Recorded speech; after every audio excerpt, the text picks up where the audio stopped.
আজ তো গুরু পূর্ণিমা আর আজকের দিনে অভিষেকের অফিস ছুটি রয়েছে, তাই দুপুরবেলা লাঞ্চ করে নেওয়ার পর ঠিক করেছিলাম দুজনের সাথে মিলে গল্প করব, আড্ডা দেবো, সাথে সুখ দুঃখের গল্পগুলো আজকে সেরে নেব। আসলে ছুটি পেলে যা হয় আর কি। তো সেই চিন্তা ভাবনা নিয়েই দুজনে গল্প করতে বসেছিলাম। তা করতে করতেই দেখি বাবুর চোখ বন্ধ হয়ে আসছে। বুঝতে আর বাকি রইল না, তার ঘুম পেয়েছে। তাই ভাবলাম ওকে একটু একা ছেড়ে দিই, একটু ঘুমোক, আমি বরং একটুখানি বাইরে গিয়ে বসি। তা করতে করতেই ভাবলাম যে না, ও যখন ঘুম থেকে উঠবে তখন ওর জন্য একটা ভালো কিছু বানানো যাক। জানো তো, বিয়ের পর থেকেই আমি একটা জিনিস লক্ষ্য করে দেখেছি, ও না আমার মতো খুব একটা বেশি ভাত পছন্দ করে না। তার থেকে বেশি ভালো খায় ও রুটি, পরোটা বা ব্রেড জাতীয় জিনিস, সেগুলো দেখি বেশ সুন্দর করে কিন্তু ও খেয়ে নেয়। তো ওর জন্যই আমি আজ ঠিক করেছি একটা এমন ধরনের খাবার বানাবো যেটা কিন্তু আমারও পছন্দ হবে আর ওরও পছন্দ হবে। শুধুমাত্র যে ওর জন্য বা আমার জন্য বানাচ্ছি তা কিন্তু একদমই না। আজকে কিন্তু মায়ের জন্য বানাচ্ছি, কিন্তু মায়ের জন্য ভেজ।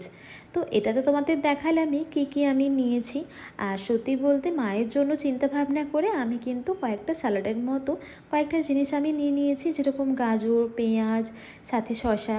তো এগুলোকে দিয়ে ভালো করে সুন্দর করে কেটে নিয়েছিলাম। এবার আমি চিকেনের মধ্যে যে সমস্ত জিনিসগুলো অ্যাড করেছিলাম ঠিক তেমনই কিন্তু ভেজিসের মধ্যেও কিন্তু ঠিক সেরকমই জিনিসপত্রই অ্যাড করেছি, কোনো আলাদা কিছু করিনি আমি। এরপর দেখো আমি কিন্তু ব্রেডটাকে সুন্দর করে আমি একটু চারিপাশটা কেটে নিচ্ছি, তারপর কিন্তু এই সমস্ত জিনিসগুলো আমি অ্যাড করব ওর ওপরে। আর তোমরা তো জানো যে মা হচ্ছে ভেজিটেরিয়ান। আর যারা মনে করো মায়ের মতো ভেজিটেরিয়ান রয়েছো তারা কিন্তু এই খাবারটাকে অনায়াসে বাড়িতে বানিয়ে নিতে পারো।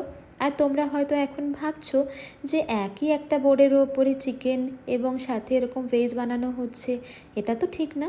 আসলে মা চিকেন, মাটন, মাছ, মাংস যেগুলো হয়ে থাকে সেগুলো মা আলাদা করে খায় না। তবে আমি যে এরকমভাবে রাখছি বা এতে কোনো ভুল করছি এটা কিন্তু তা নয়। আসলে মা খাবারটা পছন্দ করে না বলেই খাবারটা খায় না, বা এরকম ছোঁয়াছুঁয়ি ব্যাপার আছে বলে যে খাবে না সেই খাবারটা, এরকম কিন্তু কিছু নেই। তো দেখো আমি কিন্তু সুন্দর করে একটা প্লেটের মধ্যে রেডি করে নিয়েছি। তো এখন মায়েরটা আগে বানিয়ে দিই, তারপর আমাদেরটা বানাবো। তাহলে চলো আজকের এই সন্ধ্যেবেলা সুন্দর মুহূর্তটাকে আরও সুন্দর করে তুলি আমার এই সুন্দর জলখাবারকে নিয়ে।